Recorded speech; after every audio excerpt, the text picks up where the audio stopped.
이 아침 주시는 말씀은 구약성경 시편 68편입니다. 너희가 양 우리에 누울 때에는 그 날개를 은으로 입히고 그 깃을 황금으로 입힌 비둘기 같도다. 아멘. 시편 68편은 좀 긴 시편이죠.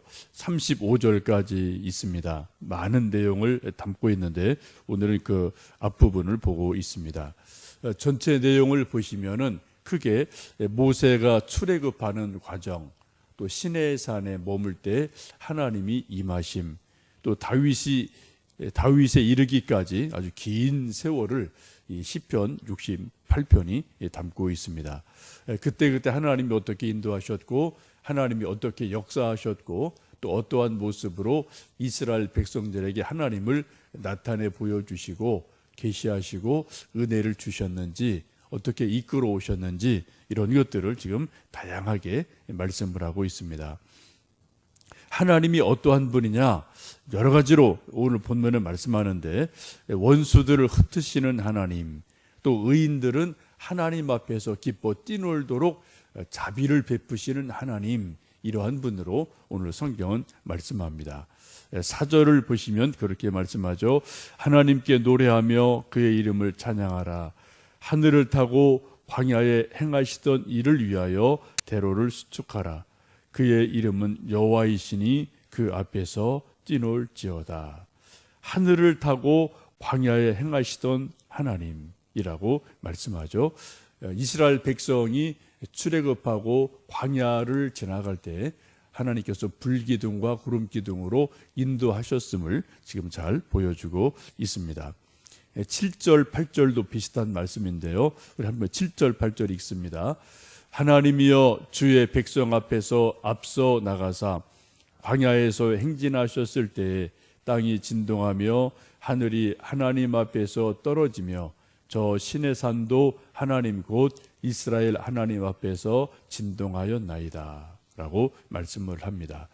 하나님이 이스라엘 백성을 앞서서 이끌어 가실 때 구름기둥, 불기둥으로 인도하시고 또 신의 산에 모세를 오르게 하시고 백성들은 산 밑에서 기다려라 라고 말씀하실 때, 신의 산이 천둥, 번개, 짙은 구름으로 가려져 있으면서 하나님이 신의 산을 진동하게 하시고 또 신의 산 아래서 이것을 바라보고 있던 백성들의 마음을 두려워 떨게 하시는 그러한 하나님으로 출애굽기에서는 소개를 하고 있습니다.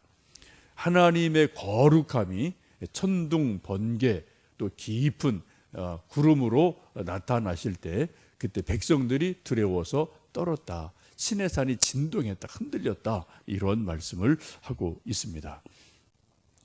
백성들과 모세가 하나님 앞에서 진동했다, 떨었다. 이건 참 귀중한 말씀이죠.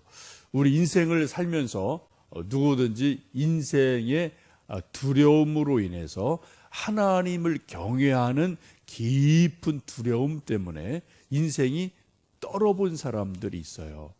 하나님이 그냥 좋으신 분, 사랑의 하나님, 이러한 하나님이 아니라 하나님이 정말 어무이하신 분이구나, 하나님이 두려운 하나님이구나, 하나님이 심판하시는 하나님이구나, 하나님의 어떤 엄청난 권위 앞에 인간이 두려워서 간담이 높고 떠는 이러한 일들이 가끔 우리 인생에 있게 됩니다. 한두 번은 인생이 하나님 앞에서 진동하고 경외심 가운데, 두려움 가운데 떨어봐야지 그 사람이 진짜 인생이 됩니다. 하나님의 권위를 맛보고 경험을 해야 된다는 거죠. 성경을 보시면 기드온, 이사야, 에스겔, 다니엘, 사도 요한, 또 사울, 바울, 이런 분들을 보면은 하나님 권위 앞에서 정말 벌벌벌 떠는 그런 일들을 경험을 한 일들이 있거든요. 성경을 쭉 보시면 그들이 하나님이 나타나셨을 때 너무 두려워서 땅이 엎어지고 정신이 나갈 정도로 두려워 떠는 그러한 모습을 자기들 하나님 만난 경험을 소개를 합니다. 이때 하나님이 얼마나 높은 분인지, 인간이 얼마나 무력한 존재인지 알게 되고 정말 겸비한 자가 되고 내가 아무것도 아니구나. 내가 정말 티끌 같은 존재구나. 내가 뭐 흙덩어리에 불과하구나. 이런 것을 절감을 하게 되고 그때 비로소 인간이 진짜 인간이 되는 거죠. 이런 것이 지금도 오늘 본문에도 소개가 되어 있습니다. 이 세상에 질서가 없고 사람들이 제 마음대로 사는 이유, 또 교만의 삶을 사는 이유가 무엇입니까? 두려운 게 없거든요. 무서운 게 없거든요. 그러니까 자기 마음대로 자기 그냥 생각대로 살아가는 일들이 일어나게 되죠. 전도서 8장 11절에 악한 일의 징벌이 속히 실행되지 않으므로 인생들이 악을 행하기에 마음이 담대하도다라고 솔로몬이 말씀을 합니다. 우리 백성들을 쭉 왕으로서 다스려 보니까 수많은 악인들이 있는데 이 악한 사람들이 어떻게 해요? 인생을 살아가는데 악한 일을 행하는데 오히려 마음이 담대해요. 뻔뻔해요. 두려움이 없다는 거죠. 왜요? 그 악한 일에 대해서 징벌이 신속하게 있으면은 사람들이 악을 행하지 못하죠. 그런데 징벌이 늦어지니까 재판도 말랑말랑한 게 있고요. 또 사람들이 악을 다 알 수도 없고 드러나지도 않으니까 사람들이 오히려 악한 사람이 더 담대하게 더 세상을 사는 것처럼 보이는 일들이 있다라고 솔로몬이 탄식을 합니다. 만일 우리 어떤 사람들이 악한 일을 행할 때 그 즉시로 천둥 번개가 치고 그 악인이 즉사를 한다. 이런 일이 지금도 여기저기서 드러나면은 악인이 악을 어디 할 수가 없죠, 그죠? 하나님이 딱 내려다 보시고 천둥 번개로 사람을 치시고 그 자리에서 악한 일이 있으면 죽이고 이러면 이 세상에 악한 일이 일어날 수가 없어요. 근데 이런 일이 사실은 보면은 바로바로 드러나지를 않기 때문에 악인들이 오히려 더 담대하다라고 말씀을 합니다. 성경을 보시면 하나님이 징벌하지 않으시지 않는 것이 아닙니다. 어떻게요? 천천히 하실 분이에요. 사람들은 하나님이 징벌하지 않는구나 오해를 하고 착각할 뿐입니다. 그러나 하나님은 분명히 이 땅에서도 징벌하시고 또 심은 대로 거두게 하시고 또 최후의 심판이 있게 하셔서 반드시 한 사람 한 사람의 삶에 대해서 보응을 하시게 됩니다. 2절 보시면 연기가 불려가듯이 그들을 몰아내소서 불 앞에서 미리 녹음같이 악인이 하나님 앞에서 망하게 하소서라고 악인이 마치 불 앞에서 녹아내리는 밀, 그래서 밀은 밀랍초를 말합니다. 뜨거운 불 앞에서 이 밀랍초가 그냥 쭉 흘러서 아무것도 없어지는 것처럼 그렇게 악인들이 망하게 해 주십시오라고 지금 기도를 하고 있지요. 하나님은 분명히 악을 징계하시고 심판하신 분임에 틀림이 없습니다. 반면에 또 하나님을 5절, 6절 보시면은 연약한 이들을 도우시는 자비로우신 하나님으로 소개합니다. 5절, 6절을 읽겠습니다. 그의 거룩한 처소에 계신 하나님은 고아의 아버지시며 과부의 재판장이시라. 하나님이 고독한 자들은 가족과 함께 살게 하시며 갇힌 자들은 이끌어내사 형통하게 하시느니라. 오직 거역하는 자들의 거처는 메마른 땅이로다. 하나님은 고아와 과부와 나그네 고독한 자를 돌보시는 하나님이시다라고 말씀합니다.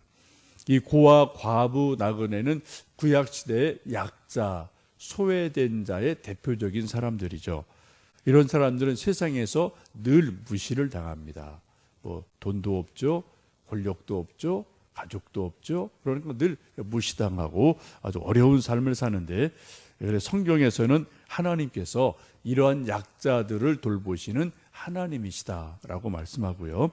또 구약의 여러 가지 말씀을 보시면 이스라엘 백성들이 이러한 사람들을 돌봐줘야 된다.